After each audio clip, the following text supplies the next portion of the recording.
dan meeting room, Hotel Royal Park juga menghadirkan fasilitas terbaik untuk Anda. Mulai dari internetan sepuasnya, memiliki restoran dengan menu terbaik, menghadirkan juga spa dan ruang fitness, serta berbagai fasilitas yang menyenangkan. Dengan harga terjangkau, yuk staycation di salah satu kamar terbaik dan temukan perpaduan menarik dari pelayanan profesional yang ada di Hotel Royal Park Samarinda.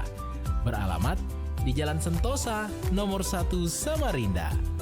Reservasi dan informasi dapat menghubungi Andi di 0852 5011 4216 dan Misi di 0813 4711 4227. Enjoy work and stay safe with Hotel Royal Park Samarinda.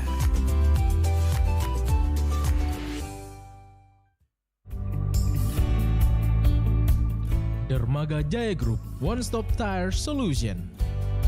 Kami hadir di berbagai daerah di Kalimantan Timur untuk memberikan pelayanan terbaik kepada Anda dengan menyediakan ban Bridgestone, Swallow, Sailun, Achilles, Otani, dan Gajah Tunggal. Kami juga menyediakan vulkanisir bandek, velg Jansa, dan PBI untuk kebutuhan kendaraan Anda. Kami juga menyediakan conveyor belt, marine fender, dan kami juga sebagai distributor oil casserole untuk industrial. Segera hubungi kami di 0541 742 426, 0541 742 426, atau SMS dan WhatsApp kami di 0821 5299 1734, 0821 5299 1734. Dermaga Jaya Group, One Stop Tire Solution.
Shalom, selamat malam hai listener dimanapun Anda berada. Kembali dalam program Reach the Unreachable, menjangkau yang tak terjangkau. Sebuah program yang dipersembahkan oleh Mission Care Chapter Samarinda untuk Anda, untuk kita dapat memahami, mempelajari, dan bisa berdampak untuk melakukan peduli dan berbagi. Pasti dalam program ini kita juga mengucap syukur dan terima kasih untuk tetap terus didukung terselenggaranya program ini berkat dukungan dari Hotel Royal Park Samarinda dan juga Dermaga Jaya Group, One Stop Tire Solution. Dan seperti biasa listener, di ruang dengar Anda, kami juga rindu untuk bisa Anda berpartisipasi dalam kegiatan ini, untuk memberikan pertanyaan, respon terkait apa yang akan kami diskusikan malam hari ini. Di Jalur WhatsApp di 0811 587028, jalur WhatsApp di 0811 587028 dan juga di 0853 8872 2594. Di 0853 8872 2594. Ya, tentunya di malam hari ini Mayor sudah ditemani dengan narasumber yang onsite di studio bersama-sama dengan Mayor.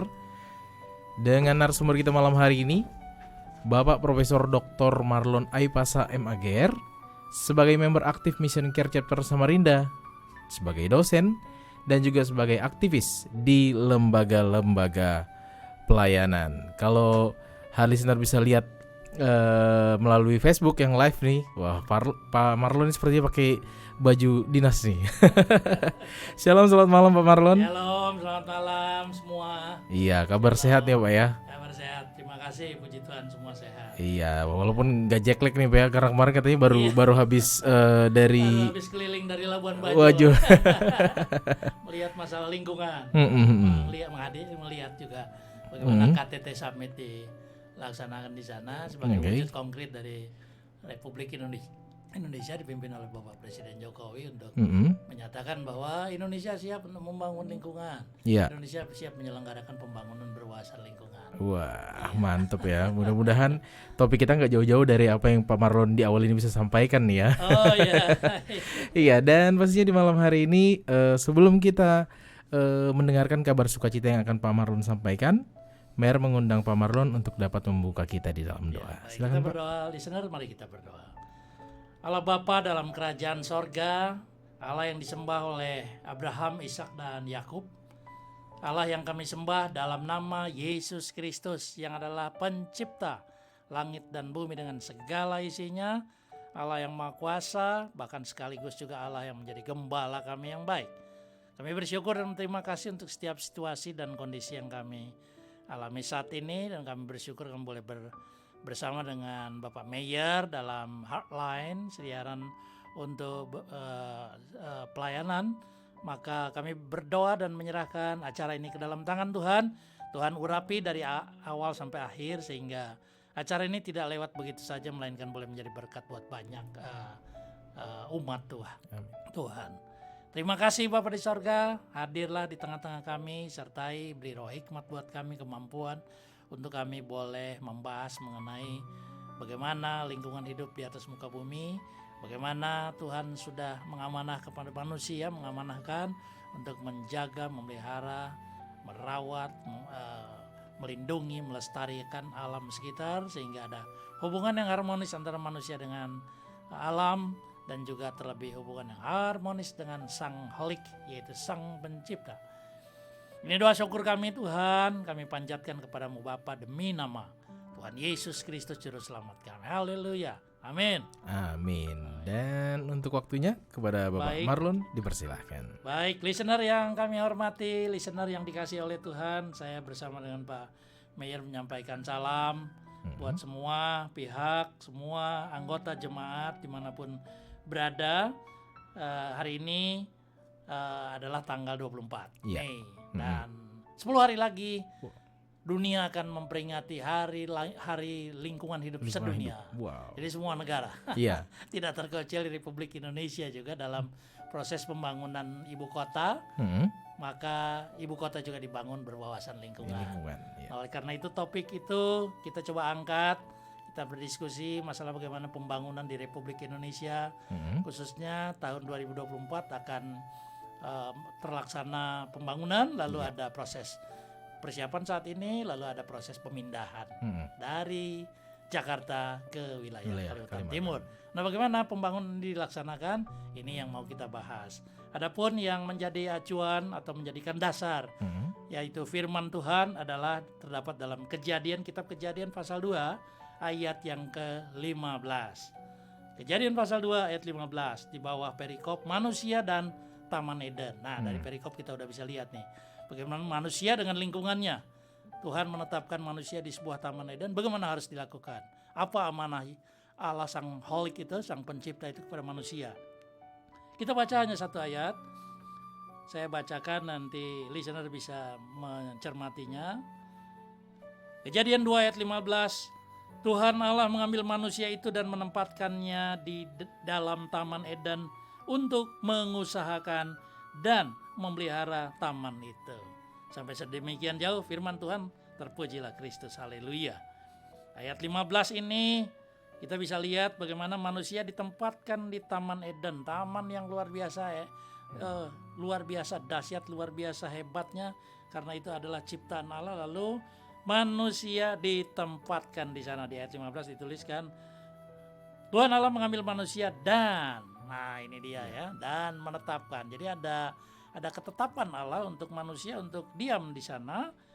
Untuk apa manusia? Kiprahnya adalah manusia akan diminta, diamanahkan untuk mengusahakan dan memelihara taman. Jadi dua aspek yang besar ini ya. Dua aspek ini yang nanti akan kita bahas bagaimana kaitan dengan pemerintahan Republik Indonesia, khususnya juga dalam proses pembangunan di IKN. Nah, nomor satu memang kita harus lihat bahwa secara kodrati alam diciptakan oleh Allah. Jadi Allah menciptakan, Allah sebagai sang Khalik menciptakan alam dan sumber dayanya. Allah menciptakan, pada mulanya Tuhan menyerahkan pengelolaannya dan pengelolaan alam kepada pemerintah. Lalu Allah memberikan mandat. Nah ini dia, mandat kepada manusia. Katanya, kalau kita baca lagi di ayat 28b ya, masih pasal yang sama. Berkuasalah atas ikan-ikan di laut dan burung-burung di udara dan segala binatang yang merayap, 28b. Dan lagi, Tuhan Allah mengambil manusia dan menempatkannya di Taman Eden untuk mengusahakan dan memelihara Taman Eden itu. Hal itu berarti bahwa Tuhan mempercayakan tugas. Tuhan mempercayakan tanggung jawab pengelolaannya secara luas kepada manusia. Nah, tinggal kita lihat manusia seperti apa nih setelah diberikan amanah.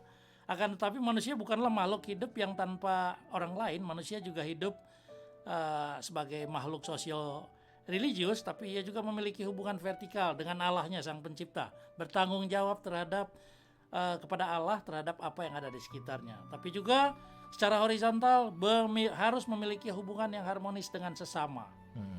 Nah, oleh karena itu maka Allah menciptakan manusia, sesama manusia, penolong dan seterusnya.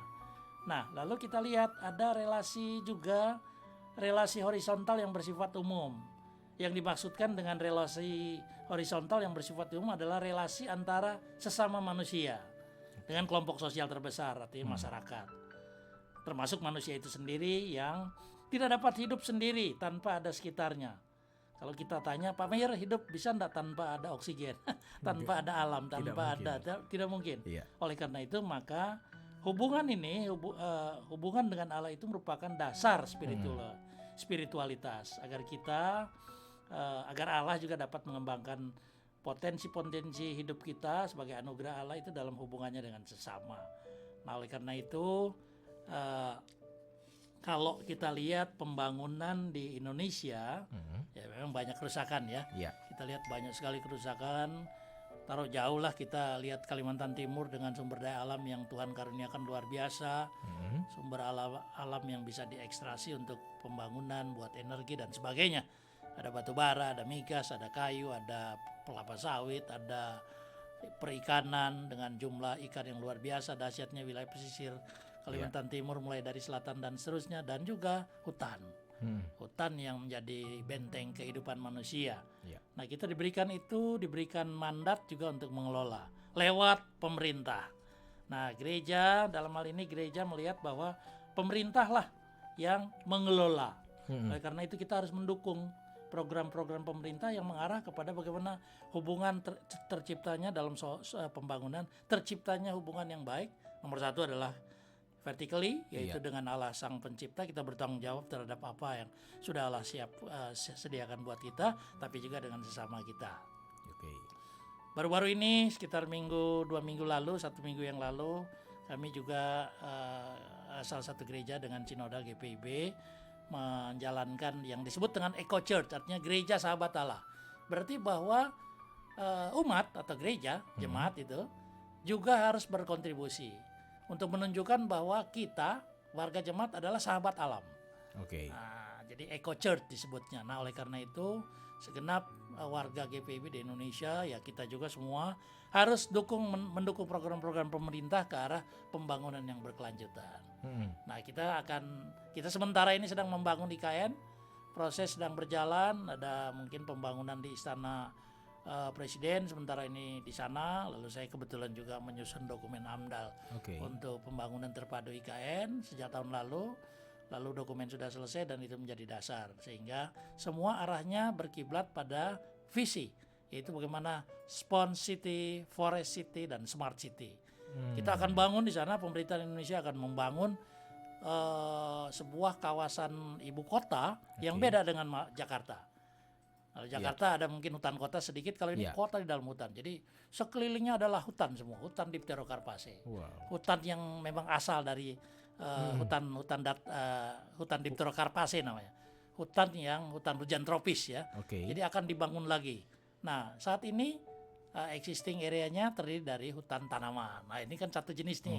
Maka semua akan diganti dan dibangun pembangunan infrastruktur, tapi juga akan dibangun hutannya.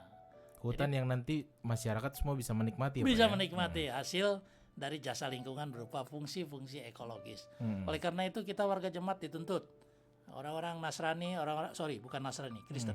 Orang-orang Kristen dituntut untuk bisa mendukung program pemerintah untuk menghasilkan sebuah pembangunan yang berwawasan lingkungan. Artinya bahwa membangun tapi tidak berpikir hanya short period of time, jangan hanya pikir pendek, tapi harus pikir panjang. Bagaimana nih kita akan membangun sebuah forest city, kita membangun smart city, kita akan membangun spawn city, artinya punya hubungan dengan tata air, punya hubungan dengan hutan, punya hubungan dengan satwa liar yang ada, pepohonan dan lain sebagainya, sehingga itu akan menggambarkan tentang kemuliaan Allah. Betul. Nah, kira-kira begitu Pak Mayor, itu yang bisa diterjemahkan lewat kitab Kejadian pasal 2 ayat 15, dikaitkan dari perspektif pembangunan di wilayah IKN.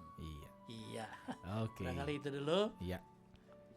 Terima kasih Pak, menarik tentunya topik-topik yang sebenarnya banyak hal yang akan kita bisa diskusikan di malam hari ini. Dan tentunya listener dimanapun Anda berada, kami masih mengundang Anda untuk dapat terlibat aktif di jalur WhatsApp di 0811 587028, di 0811 587028, dan juga di 0853 8872 2594. Di kolom chat juga boleh ya, karena Mer juga live di TikTok juga ada, di Facebook juga ada, jadi boleh kasih chatnya. Terkhusus memang menarik topik yang Pak Marlon sampaikan malam hari ini, bagaimana kita sebagai warga Kristen yang percaya akan kasih karunia Kristus dalam kehidupan kita untuk bisa bersinergi nih dengan alam. Karena memang banyak sekali nih yang tadi Pak Marlon sampaikan, kita juga termasuk orang yang menciptakan kerusakan itu. Tapi bagaimana kita untuk dapat bersinergi, karena menarik tentunya kalau kita bisa membahas melihat dari sisi yang Pak Marlon tadi sampaikan, bahwa kita sebagai ciptaan Tuhan, kita harus dapat merawatnya dan mengembangkannya lebih lagi. Betul, Pak. Namun kadang-kadang merawat ini hal yang susah nih Pak. Karena menumbuhkan sebuah benih untuk menjadi berdaun saja itu butuh waktu. Nah, bagaimana nih dengan kehidupan dunia yang saat ini butuh kecepatan, dan dalam hal tumbuhan adalah proses. Nah, gimana nih Pak? Baik, tadi saya sudah sampaikan di awal bahwa ada satu kegiatan nasional dilakukan dan saya kebetulan menjadi pembicara. Saya bawa materi tentang sebuah pembangunan lingkungan. Judul persisnya adalah Sinergitas Gerakan Eco Church. Jadi Eco Church-nya adalah bagaimana gereja bersahabat dengan Allah dalam pembangunan lingkungan. Nah, tadi pertanyaan itu sangat menarik juga, bahwa di samping itu gereja juga memahami pula bahwa negara adalah alat, ya sekalipun ini karya manusia, alat yang dipakai oleh Allah untuk mendatangkan keselamatan ke atas alam semesta. Nah, ini yang penting. Dan semua makhluk hidup yang ada di dalamnya. Oleh karena itu apa yang ditetapkan bersama dalam Undang-Undang Negara Republik Indonesia tahun 1945 diakui gereja sebagai bagian yang memang tidak terpisahkan dari rencana Allah untuk menyelamatkan rakyat dan bangsa Indonesia ini, seperti yang kita bisa lihat dalam alinea 4 dari Mukadimah Undang-Undang Dasar 45, bertujuan adalah mencapai kesejahteraan sosial yang merata bagi seluruh penduduk Indonesia. Oleh karena itu, gereja memang mendukung sepenuhnya tujuan tersebut dengan cara apa? Membina, membangun wawasan warganya, warga jemaatnya ya, agar berperan serta aktif ke dalam semua proses pembangunan yang direncanakan oleh pengelola. Pengelola adalah pemerintah tentunya. Jika hal ini sesuai dengan kehendak Allah, artinya ada ukuran kualitatif sesuai dengan dasar-dasar ajaran para rasul dan gereja, maka ini adalah hal yang betul. Jadi bertolak dari pemahaman tersebut, gereja melalui peran warga maupun institusi gereja ya atau gerakan-gerakan eco church itu ikut juga mendorong kemajuan negara yang membawa kepada kesejahteraan. Jadi ujung-ujungnya adalah bagaimana menciptakan suasana yang baik demi kesejahteraan bagi penduduk Indonesia. Sekaligus juga gereja merestui bahwa pemberdayaan alam ini perlu dilakukan demi mencapai kesejahteraan dan jika hal itu sesuai dengan kehendak Allah. Nah, oleh karena itu kita punya dua tanggung jawab tadi. Yang pertama adalah memelihara dan yang kedua adalah mengusahakan. Memelihara artinya bahwa pemeliharaan alam yang dilakukan oleh manusia harus, ini yang penting ya, harus mencerminkan dan mewujud nyatakan pemeliharaan Allah atas ciptaannya, termasuk hubungan antara manusia dengan alam semesta. Jadi pemeliharaan alam oleh manusia itu harus mengingat akan kehendak Allah sebagaimana disaksikan juga dalam kitab suci kita, firman Tuhan. Itu yang pertama. Yang kedua adalah mengusahakan. Artinya bahwa kita tidak dilarang untuk mengusahakan, meningkatkan penghasilan, meningkatkan segala sesuatu untuk kesejahteraan masyarakat, warga gereja dan sebagainya. Nah, pengusahaan alam semesta yang dijalankan oleh manusia sebenarnya adalah kehendak Allah juga. Akan tetapi, nah ini pertanyaan yang menarik, pertanyaan yang kritis juga ya. Akan tetapi pengusahaan, baik itu pemberdayaan, termasuk pemanfaatan penggunaan, harus tetap memelihara ekosistem sehingga alam ditolong untuk memberdayakan dirinya dalam kaitan dengan manusia.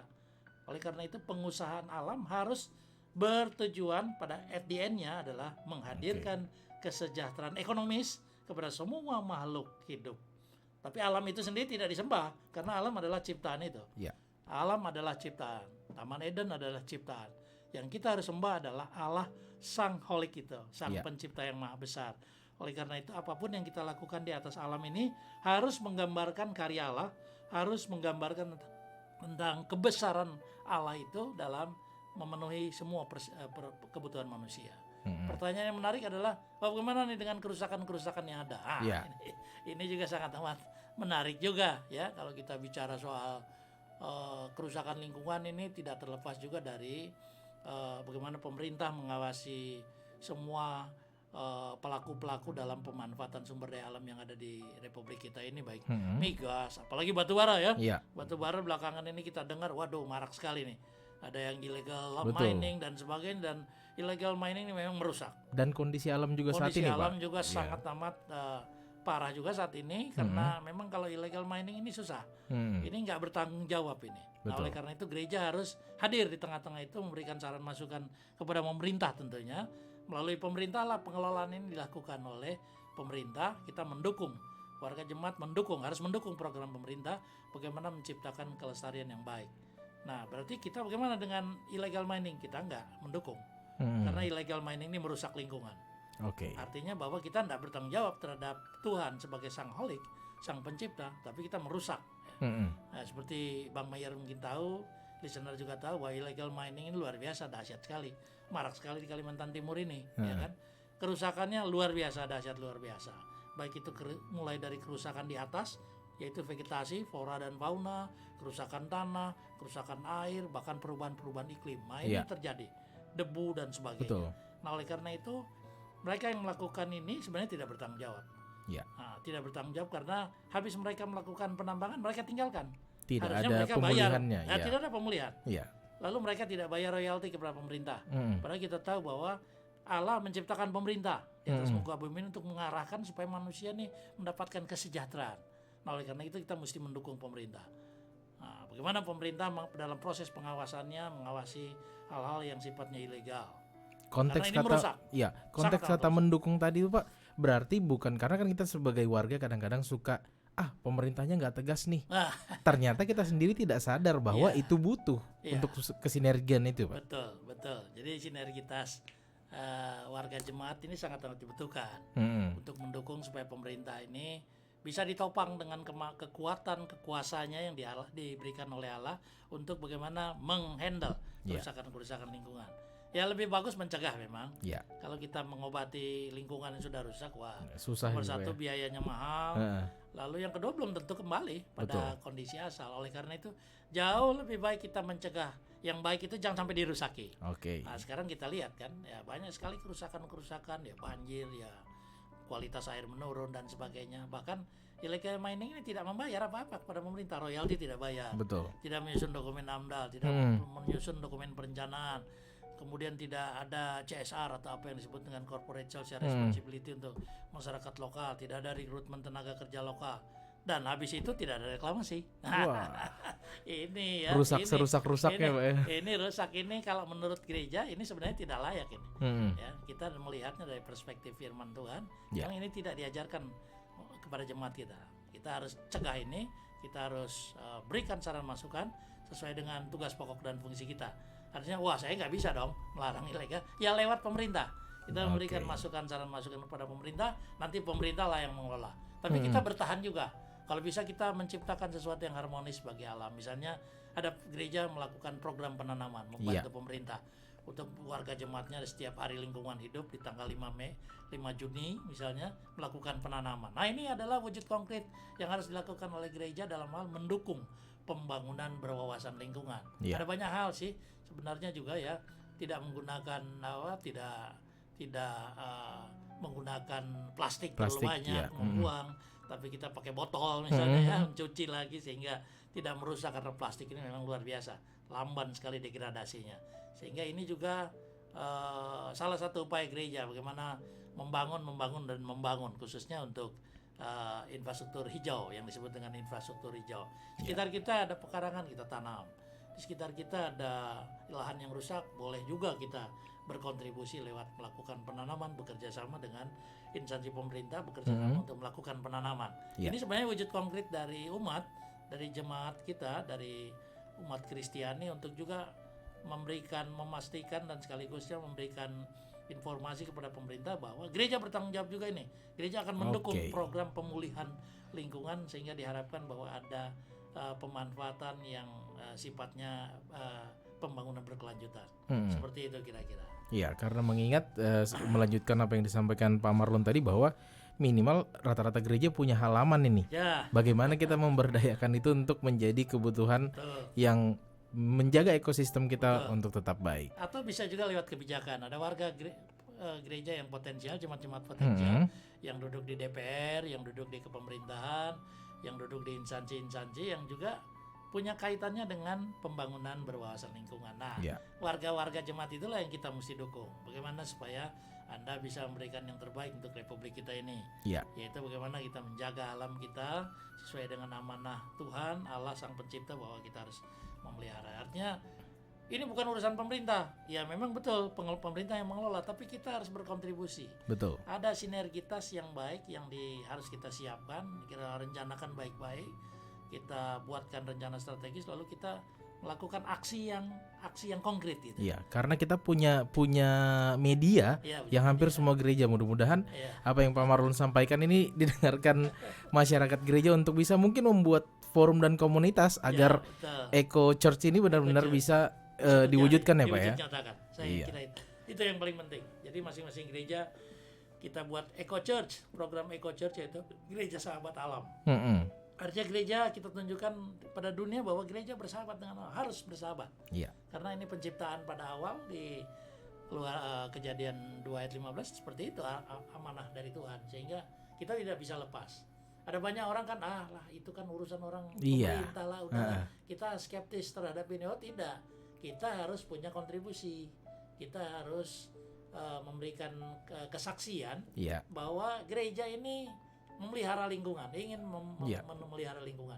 Sehingga kalau ada program pemerintah mendorong seperti membangun hutan dan sebagainya, pohon menanam, maka ini gereja juga perlu ambil bagian.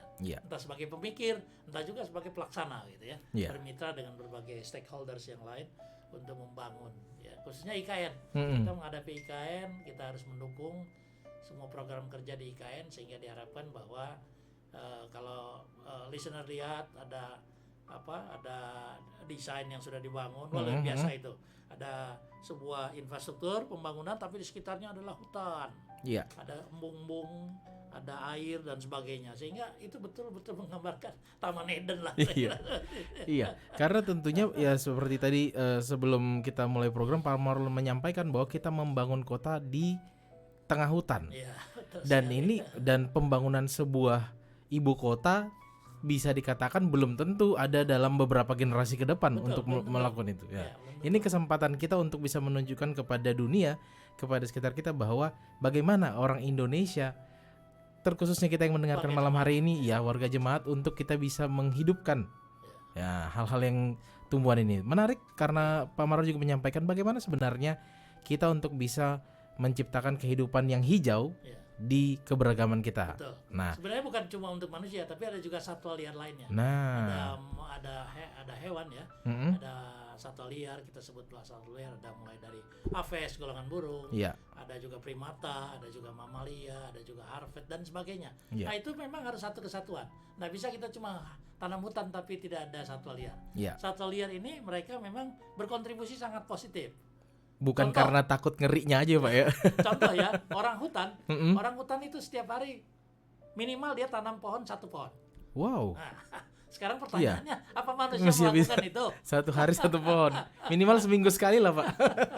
Artinya bahwa selain kita menanam pohon, tapi juga kita harus menjaga harmonisasi dengan binatang-binatang ini Iya. yang ada di sekitar kita, karena dia juga punya kontribusi untuk melestarikan hutan di mana kita hidup di dalamnya. Kadang-kadang berpikirannya bukan binatang yang mengganggu kita, malah kita yang mengganggu kehidupan binatang ini ya, Pak ya. Nah itu karena kita sudah merusak habitatnya, Mm-mm. maka akhirnya ya binatang-binatang ini, satwa liar ini konflik dengan manusia. Iya. Nah itu bukan karena kesalahan manusia, bukan bukan. kesalahan karena satwa liar. Satwa liar dia lebih tahu dari manusia bagaimana menciptakan alam ini lestari. Cuma begitu masuk manusia dengan berbagai kegiatan, Iya. nah ini yang perlu kita mesti lihat lagi kitab Kejadian 2 ayat 15.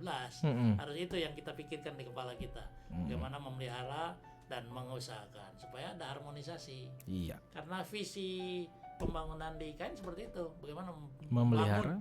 membangun harmonisasi dengan Allah sang pencipta dan sekitarnya. Alam sekitar ini ada flora, ada fauna. Iya. Nah, ada di Bukan laut, ada di memusnahkan semuanya, Bukan. Pak ya. Bukan, justru IKN dibangun dengan konsep hutan ini dibangun, lalu ada pelestarian terhadap satwa liar. Ada Iya. banyak satwa liar yang sudah hampir punah. Dan Kenapa? Kalimantan Karena ini rusak. ya, dan Kalimantan termasuk kalau dari karena memang termasuk banyak sekali media-media untuk fokus kepada Kalimantan karena pembangunan ikan ini, kita justru banyak menemukan habitat-habitat yang Betul. tidak ada di dunia lain, Betul. tapi di Kalimantan ini banyak. Banyak, betul. Begitu Contoh juga- misalnya bekantan. Iya. Ya, bekantan ini adalah jenis endemik Borneo. Di Hmm. lain tidak ada, di Sumatera tidak ada, di Sulawesi tidak ada. Iya. Nah ini yang pasti kita jaga, karena hewan ini, satwa liar ini udah masuk dalam kalau di red list IUCN itu masuk sebagai critically endangered, artinya udah hampir punah. Oh. Dunia udah tidak punya lagi binatang seperti ini. Iya. Cuma ada di Indonesia, endemik di Borneo gitu lah. Dan kita bagaimana sebagai warganya nih, Pak ya? Bagaimana kita melestarikan? Mm-mm. Nah supaya Pak Mayor tahu juga, listener tahu bahwa bekantan ini hidup di hutan mangrove. Oke. Nah, ada banyak hutan mangrove yang kita Iya. buka untuk pembangunan pelabuhan, Hmm. untuk jetty, crude palm oil dan sebagainya, pembangunan. Ini yang perlu diperhatikan, Mm-mm. bahwa ada beberapa satwa liar yang hampir punah, yang nggak ada di mana-mana lagi. Iya. Contoh misalnya di laut ada irawadi, pesut Mm-mm, irawadi iya. yang kayak dolphin itu Iya. juga dilindungi. Dugong juga di Teluk Balikpapan, Hmm. itu dekat dengan IKN. Sehingga Oh. pembangunan IKN juga harus hati-hati. Ada jenis-jenis kayak bangau tongtong, ini sudah hampir punah. Iya. Ya, kemudian juga green turtle itu apa namanya, penyu hijau itu juga udah satwa liar yang hampir punah. Mungkin Anda bertanya, buat apa sih Pak mesti Iya. kita jaga kelestariannya? Nah kita banyak belum tahu fungsinya Betul. satwa liar ini dalam melestarikan dan melestarikan alam ini. Sama halnya seperti orang hutan tadi ya, Pak ya. Betul, orang hutan. Kita butuh belajar berapa Belajar dari generasi orang hutan. untuk mengetahui bahwa ternyata orang hutan menjaga habitat ekosistem ini. Betul, bahwa ada dijumpai fenomena konflik satwa liar dengan manusia, itu sebenarnya bagian dari manusia yang merusak habitat sebenarnya. Iya. Sebenarnya satwa ini pasif dia sifatnya. Hmm. Ya kalau terganggu, ya mau nggak mau dia akan survive kan. Untuk survive ya dia masuk. Betul. Banyak orang hutan yang dari hutan keluar, Iya. masuk ke kebun kelapa sawit, masuk ke masyarakat. Jangan disalahin. Iya, Karena memang kita yang tidak bijaksana iya. dalam menata alam ini gitu loh. Berarti Karena- kalau ibaratnya Pak, dia tahu pulang ke rumah, tapi Tahu. pada saat pulang rumahnya kok nggak ada lagi. Tidak ada lagi seperti apa? Nah, itu yang disebut dengan ekologi. Iya. Ya, ekologi ya. Mm-mm. Logos dan oikos itu rumahnya. Iya. Rumah atau habitat ya. Nah, ini yang harus kita jaga, dan pembangunan IKN di Kalimantan Timur itu mengarah ke arah sana. Mm-mm. Bagaimana itu tadi ya, membangun hubungan yang relasi dengan Allah dengan baik. Artinya kita bertanggung jawab membangun sebuah infrastruktur hijau Mm-mm. dengan lengkap dengan satwa liarnya, tapi juga membangun dengan secara horizontally kita juga punya hubungan memelihara alam dengan baik untuk kesejahteraan manusia. Mm-mm. Sehingga di sanalah sebenarnya tampak bahwa kemuliaan Allah dinyatakan Iya. lewat kehidupan kita, gitu, lewat karya-karya kita. Mm. Karena memang sudah diamanahkan dari awal. Di Kejadian 2 ayat 15 kalau kita lihat, itu amanah yang harus kita lakukan. Siapapun kita Iya. yang disebut dengan manusia. Entah dia orang pemerintah, entah itu warga gereja, kita harus bertanggung jawab. Betul. Sama halnya juga dengan mission care yang fokus kepada agrocare-nya nih Pak. Agrocare. Iya. ini Nah, juga bagaimana perkembangan yang Pak Marlon bisa sampaikan terkait agrocare ini Pak? ya, saya sudah dengar beberapa rekan-rekan yang juga boleh membina, mengembangkan budidaya. Memang selain alam juga memang manusia juga bisa meningkatkan percepatan Iya. melalui agrocare itu. Mm-mm. Bahwa ya manusia butuh tanaman pangan, manusia butuh ketahanan pangan juga ya, di wilayah pemerintahan Kaltim juga butuh ketahanan pangan, sehingga perlu ada budidaya-budidaya. Artinya Iya. diciptakan oleh manusia, diciptakan oleh Tuhan. Tuhan berikan roh hikmat buat kita, maka kita menciptakan budidaya. Mm-mm. Budidaya ini bukan alami, adalah campur tangan manusia untuk meningkatkan percepatan. Ada inovasi teknologi, ya ada banyak sekali inovasi teknologi di bidang pertanian yang ujung-ujungnya adalah untuk meningkatkan kesejahteraan masyarakat. Dan tetap Nah, kita menjaga masuk di lingkungan. situ. Mission Care juga masuk di dalam seperti itu. Mm-mm. Ya, untuk bagaimana kita warga gereja juga bisa membangun ya, melakukan budidaya Oke. tanaman untuk dalam konteks ya kita memelihara tanaman, tapi juga kita bisa memanfaatkan Iya. tanaman yang ada untuk kebutuhan kehidupan kita sehari-hari. Karena Kaltim ini kan ketahanan pangannya belum oke nih. Oh. Kita masih impor dari tempat lain. Nah, Iya. gimana introduksi inovasi teknologi pertanian ini perlu kita kembangkan lewat warga gereja, Mm-mm. lewat orang-orang yang punya pengalaman untuk di bidang agro Care, bisnis, ya. agrocare dan sebagainya. Bagaimana kita care terhadap budidaya tanaman untuk meningkatkan kesejahteraan warga. Iya.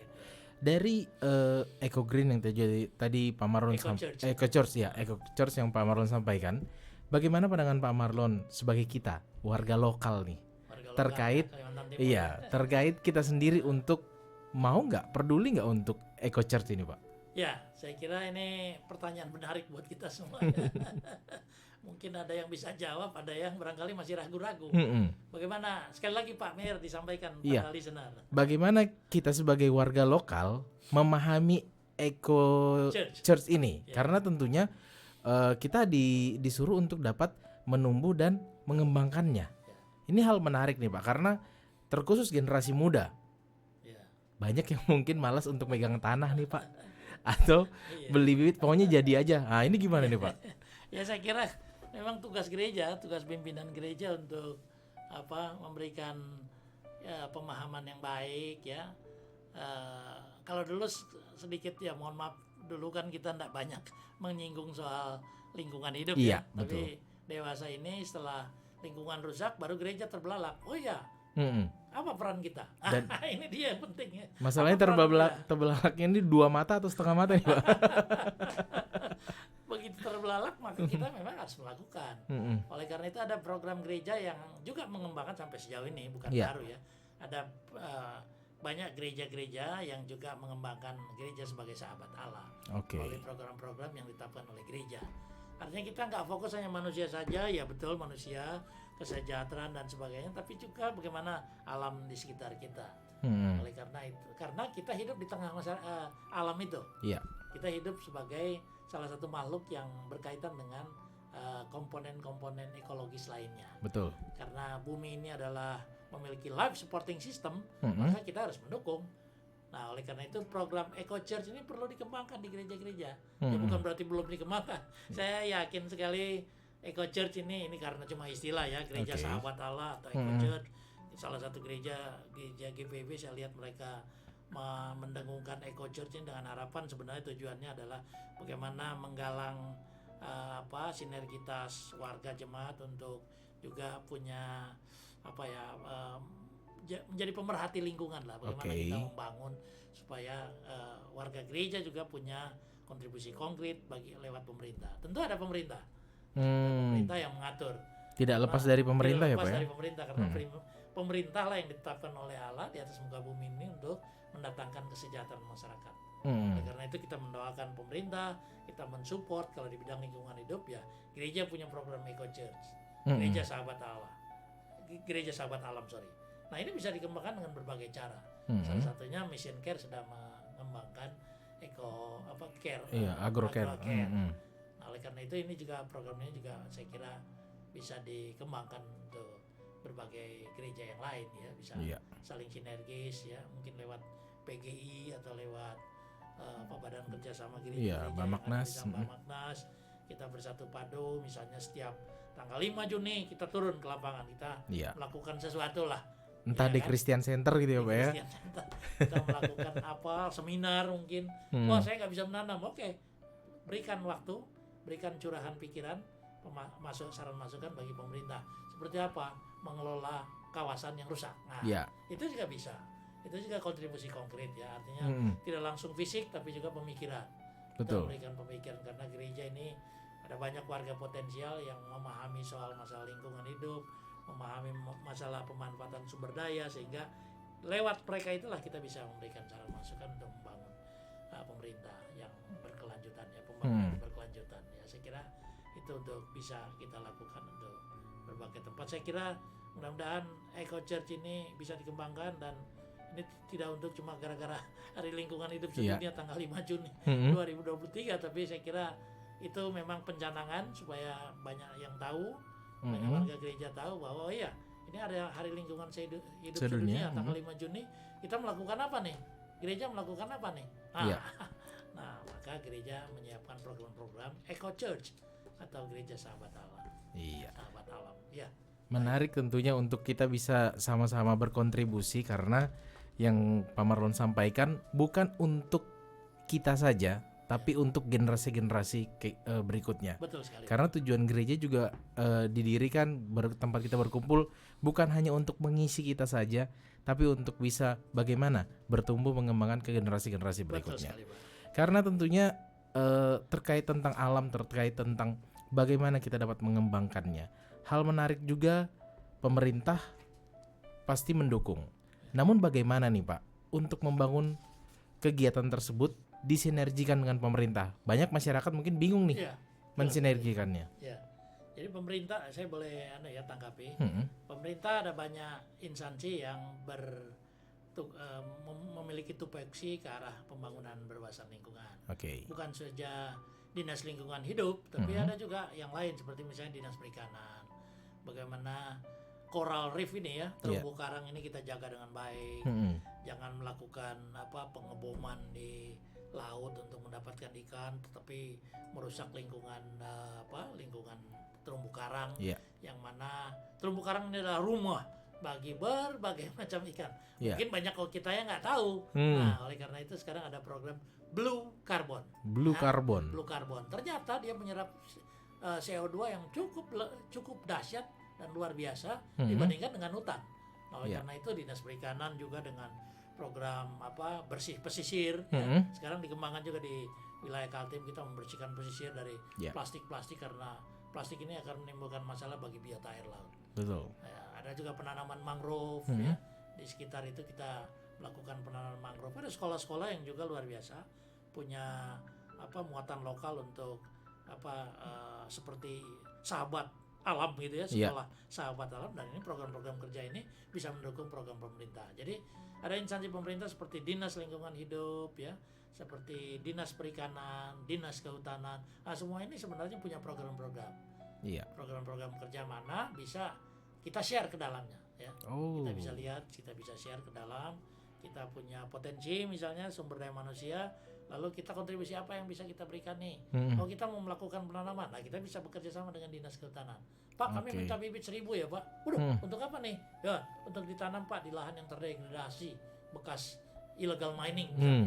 Ini memang kita di koran kita lihat orang marah sama illegal mining, tapi ya kalau nggak ada tindakan Ya, nyata, betul. ya kerusakannya tetap terjadi kan. Iya. Nggak ada pemulihan. Nah kita masuk di sana.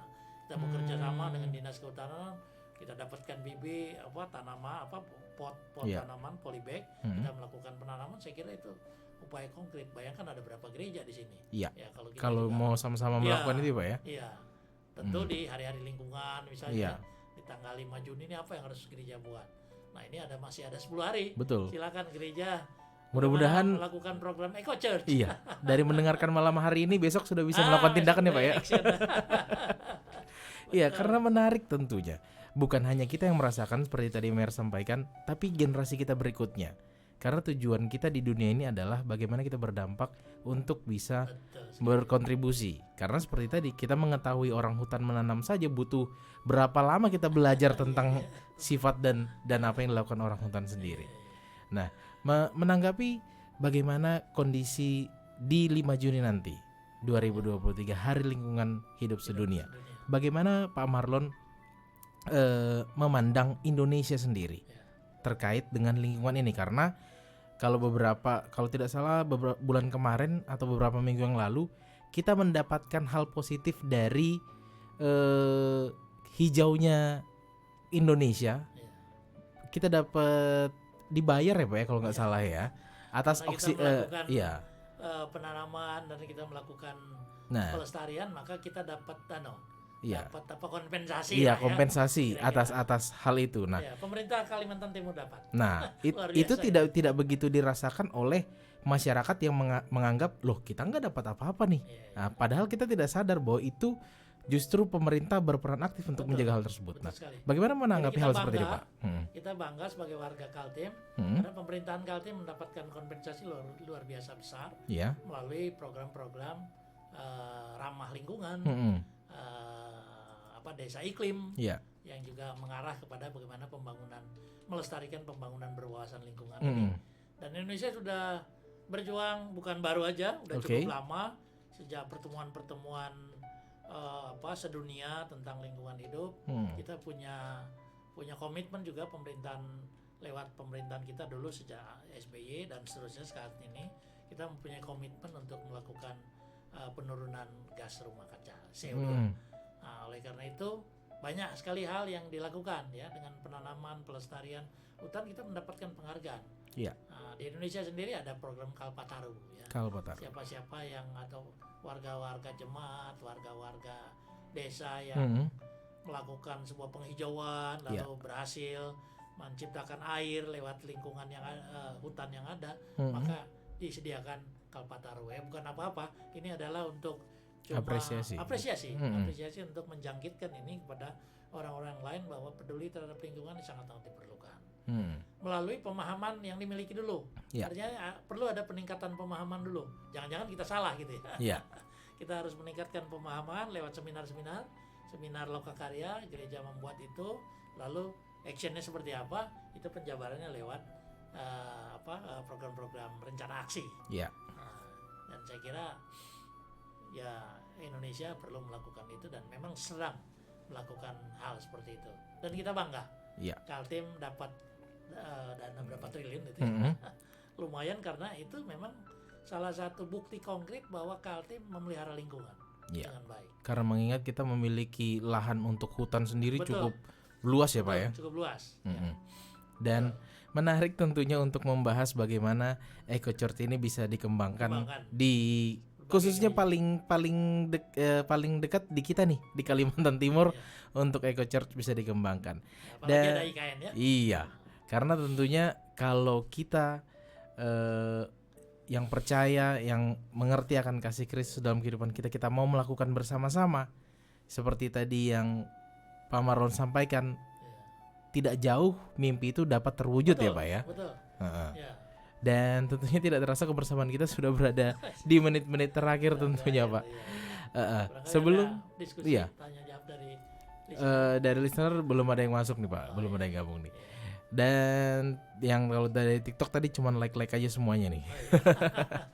Oke, dan Terima tentunya kasih. Mudah-mudahan ini menjadi acuan juga buat kita untuk bagaimana kita mengembangkan Eco Church. Artinya warga jemaat juga berkontribusi lah. Iya. Mudah-mudahan ini malam hari ini kita bisa memberikan kontribusi untuk membangun Indonesia.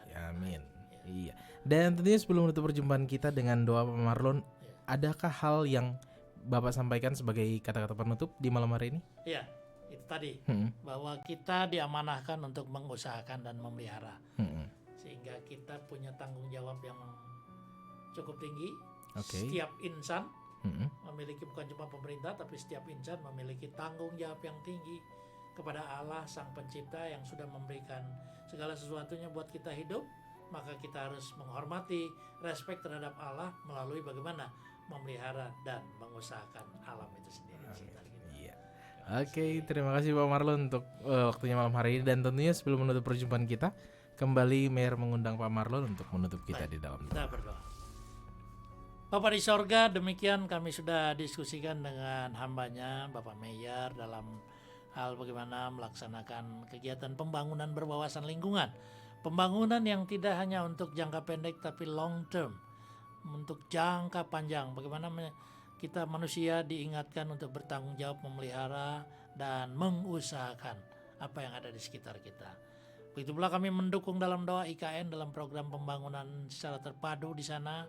Biarlah Tuhan menolong supaya visi pembangunan IKN di Kalimantan Timur yang terwujud dengan baik, yaitu menjadi Sponge City, Smart City, dan Forest City, yang semuanya bertumpu kepada bagaimana meningkatkan kesejahteraan masyarakat.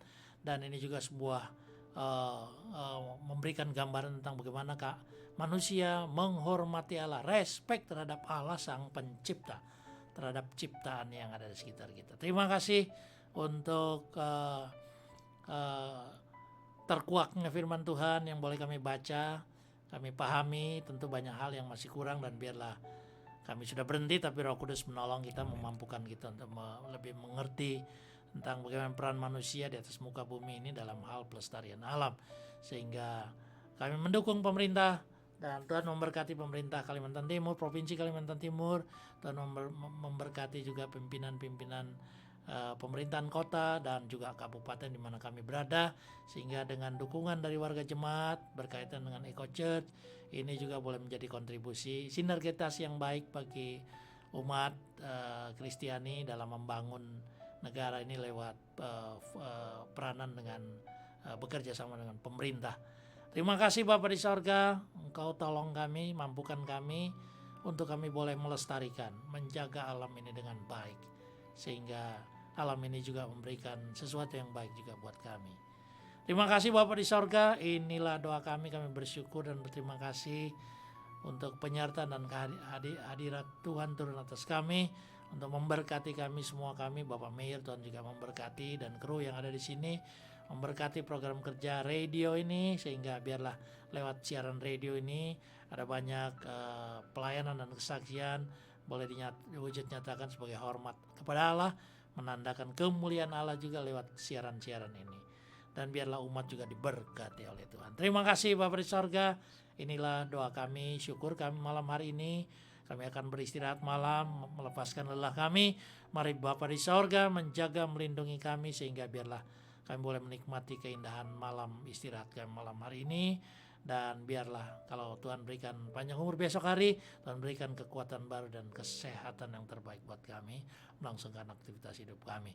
Terima kasih Bapak, ini doa syukur kami malam hari ini. Kami panjatkan, ampuni kami dari segala salah dosa kami, dan doa ini kami panjatkan kepada Bapa di sorga, dalam nama Tuhan Yesus Kristus Gembala kami yang baik. Terima kasih Tuhan, terpujilah Engkau selama-lamanya. Haleluya. Amin.